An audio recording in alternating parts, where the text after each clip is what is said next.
એસીના કારણે આગ લાગવાની વધુ એક ઘટના બની છે। આણંદના રોયલ પ્લાઝા નજીકના મકાનમાં આગ લાગી। મકાનના પ્રથમ માળે બેડરૂમમાં લાગેલી આગે રૌદ્ર સ્વરૂપ ધારણ કર્યું।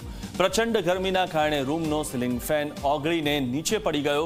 બેડરૂમમાં રાખેલું કબાટ, પલંગ, ઘરવખરીનો સામાન બળીને ખાખ થઈ ગયો।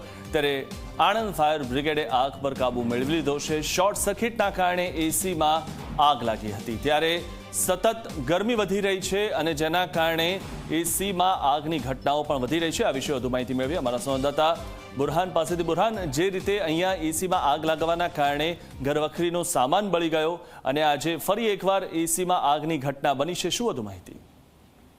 જી ચોક્કસ, જો વાત કરવામાં આવે તો આણંદ શહેરના સોપોટ રોડ વિસ્તારમાં આવેલી ગ્રીન પાર્ક સોસાયટીમાં મકાનની અંદર એસીમાં આગ લાગી હતી। ભારે ગરમી થઈ રહી છે, એના કારણે એસી ચાલુ રાખ્યું હતું। ત્યારે અચાનક જ એસીના ઇન્ડોરમાં આગ લાગી હતી અને સૂચિકામાં આગ ફેલાઈ ગઈ હતી અને જેને લઈને આસપાસના લોકો પણ દોડી આવ્યા હતા અને આગની ગંભીરતાને લઈને તાત્કાલિક ફાયર બ્રિગેડને જાણ કરવામાં આવી હતી અને ફાયર બ્રિગેડના લાશ્કરોએ દોડી આવીને આગ કાબૂમાં લીધી હતી।